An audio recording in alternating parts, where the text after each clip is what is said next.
হয়েছে। বাংলাদেশের একটি জনপ্রিয় সিনেমার নাম ছিল রংবাজ, আর যিনি যে পত্রের রং ধারণ করেন তাকে সাধারণত ওই নামে বিশ্লেষণ করা হয়ে থাকে।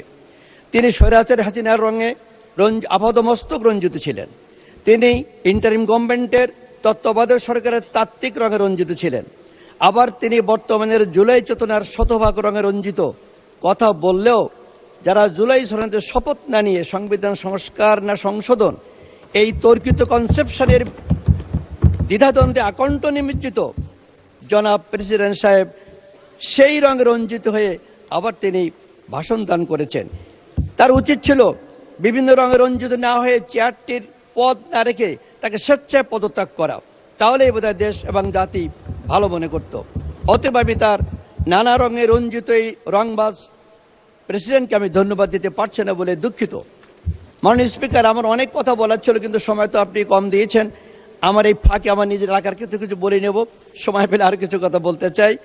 মাননীয় স্পিকার, একটু আগে সংসদে আলোচনা হয়ে গেল, আমার সম্মানিত সরকারি দলের ভাইয়েরা বলছিলেন যে আমাদের মধ্যে কোনো মুক্তিযোদ্ধা নাই।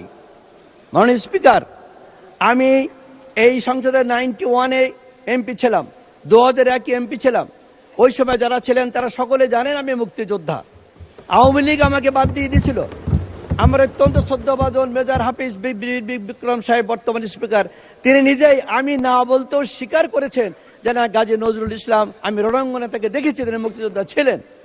আজকে তখন 7.5 কোটি লোকে জানতো, আজকে 18 কোটি লোক জানলো স্পিকার সাহেব মহোদয়ের মাধ্যমে যে আমি একজন মুক্তিযোদ্ধা। আমি এই সুযোগে অনুরোধ করবো মুক্তিযোদ্ধা মন্ত্রী মহোদয়ের কাছে, যাকে উনি স্বীকার করেছেন, বলেছেন আমার মুক্তিযোদ্ধার সার্টিফিকেটটা উনি যেন আমাকে সরবরাহ করেন, আমি আবেদন জানাচ্ছি। মাননীয় স্পিকার, আমি আমার একার কথা একটু বলতে চাই। বিশ্ব ঐতিহ্য world heritage Sundarban mangrove forest আমার সর্ববৃহত্তম শ্যামনগর উপজেলায়। এখানে আমার প্রায় 40% জনগণ সুন্দরবন নির্ভরশীল। জেলে বাওয়ালি মাওয়ালি তারা জলদস্যুতার আক্রান্ত। মাননীয় পরিবেশ বন মন্ত্রী প্রতিমন্ত্রী মহোদয় গত 1 তারিখে আমার শ্যামনগরে গিয়েছিলেন, আমি তার সাথে ছিলাম, তিনি দেখে এসেছেন। আমরা দাবি করেছি সুন্দরবন এখন মধুর পাশ চলছে, মধু কাটতে গেছে লোকেরা, তারা কোটি কোটি টাকার মধু সংগ্রহ করবে, সরকার রাজস্ব পাবে। এখন যদি প্রতি মাসে 2 থেকে 3 বার করে যৌথ বাহিনীর অভিযান দেওয়া হয়, তাহলে বোধহয় এই জলদস্যু সেখানে একটু দূর হতে পারে বলে আমি এই বিষয়ে স্বরাষ্ট্রমন্ত্রী দৃষ্টি আকর্ষণ করব।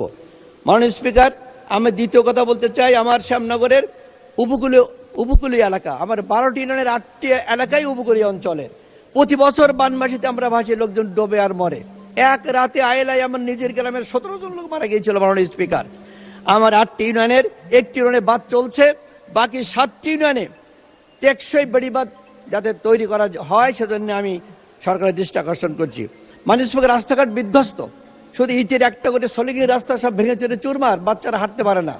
এই 8টি এলাকা তো কোনো রাস্তাই নেই, একটি মাত্র রোড সাইজের রাস্তা ছিল। আমি যখন 91 এমপি ছিলাম আরেকটি রাস্তা আমি করেছিলাম, সেখানে আজ পর্যন্ত 20 বছরে কোনো ইট পড়িনি, কিছু অংশ ছাড়া। মাননীয় স্পিকার, সেই রাস্তাগুলো আমি পাকা করার দাবি জানাচ্ছি। আমার একটি হাসপাতাল শ্যামনগর সদরে 30 বেড ছিল, গত গভর্নমেন্টের আমলে আমি 50 বেড করা হয়েছিল।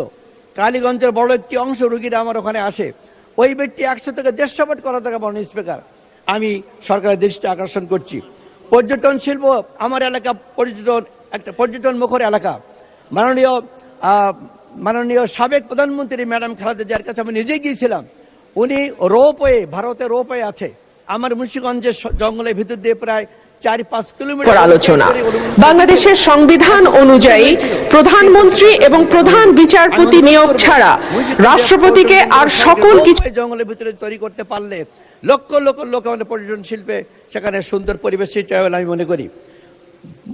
মুন্সিগঞ্জ থেকে ভোমরা হয়ে বেনাপোল পর্যন্ত রেল লাইন আমি 2004 সালের নির্বাচনে বলেছিলাম। গত গভর্নমেন্ট কিছু চেষ্টা করেছিল এবং সেখানে কিছু রেকর্ডপত্র তৈরি করা হয়েছে।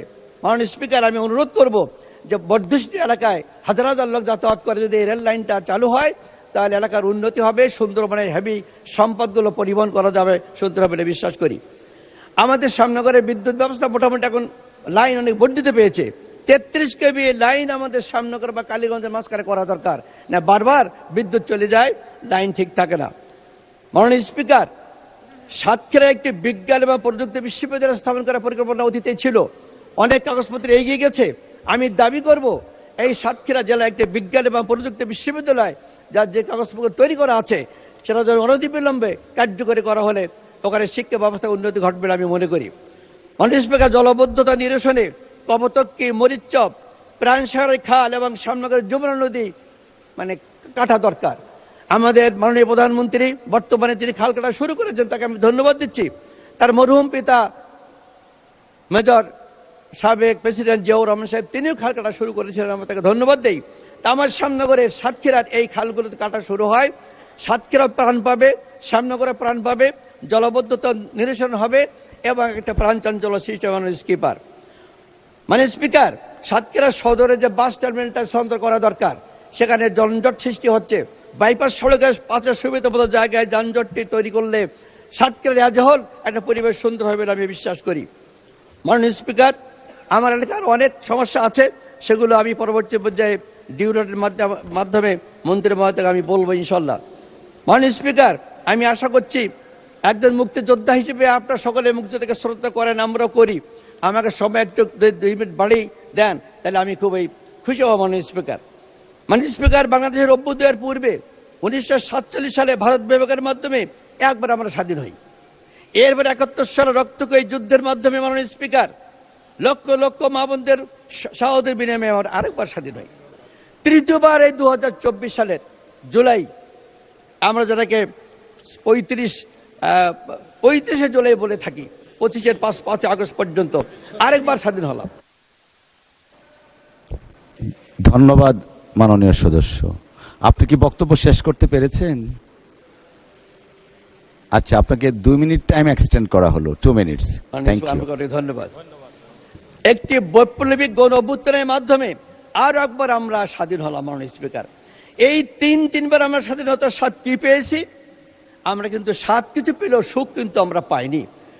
1947 সালের পরে পাকিস্তানি স্বৈর শাসকদের বৈষম্যমূলক স্বেচ্ছাচারিতায় দেশ শাসনে এক দেশ দর্শিতা বিভূতিসুলভ আচরণের ফলে 25 বছর পর আমরা ছিলাম অবহেলিত এবং নির্যাতিত এবং নিষ্পেষিত। মাননীয় স্পিকার, জীবনের বিনিময়ে অর্জিত স্বাধীনতা এবং স্বাধিকার পর 1971 সালে আবার স্বাধীন হলাম 55 বছর। এরপরে 24-এর পরে 35শে জুলাই পর্যন্ত আর কয়েক বছর চলে গেল। কিন্তু 5 আগস্ট পর্যন্ত যে মোট 80 বছর পর এই সংসদে প্রতিষ্ঠা পেয়েছে, এই জন্য এই সংসদটি অত্যন্ত একটা আনকমন একটি সংসদ বলে আমি মনে করি। মাননীয় স্পিকার, আমরা সেই সংসদের গর্বিত সদস্য। কিন্তু এই সংসদে আমরা লক্ষ্য করছি এখনো আমাদের ভাইরা যারা আমরা এক ছাতার নিচে অতিথি ছিলাম, আজকে বসে এক ছাতার নিচে আছি, কিন্তু অনেকে আমাদেরকে যে পুরনো কথা ভুলতে পারছেন না। তারা বারবার কি বলছেন? বারবার বলছেন আমরা নাকি যে কি বলে আওয়ামী লীগের, আমরা নাকি বিএনপির প্রতিমন্ত্রী একজন বলেছেন যে মাননীয় স্পিকার, যে আমরা নাকি অমুক্তিযোদ্ধা, আমরা নাকি জুলাই বিপ্লবের সঙ্গে একমত ছিলাম না, আমরা নাকি যে জান্নাতের টিকিট বিক্রি করেছি ইত্যাদি ইত্যাদি। মাননীয় স্পিকার, কষ্ট লাগে, দুঃখ লাগে। আমরা যখন বিগত 1991 সাল থেকে একসাথে ছিলাম, ভাই ছিলাম, আমরা তাদের সাথী ছিলাম, তখন আমরা ছিলাম বন্ধু। বাইরে এখন আমরা একটু পৃথক হয়েছি, আমরা কিন্তু অবন্ধু হয়ে গেলাম। আমি মনে করি এই চিন্তাটা করা ঠিক হবে না। মাননীয় স্পিকার, আওয়ামী লীগ ভোটচোর বলে সকলেই বলে, জাপা 10টি হুন্ডা 20টি গুন্ডা নিয়ে ভোট চুরি করেছে সকলেই বলে। ইন্টারিম গভর্নমেন্টের সঙ্গে আমরা দেখলাম। ধন্যবাদ মাননীয় সদস্য। আলোচনায় অংশ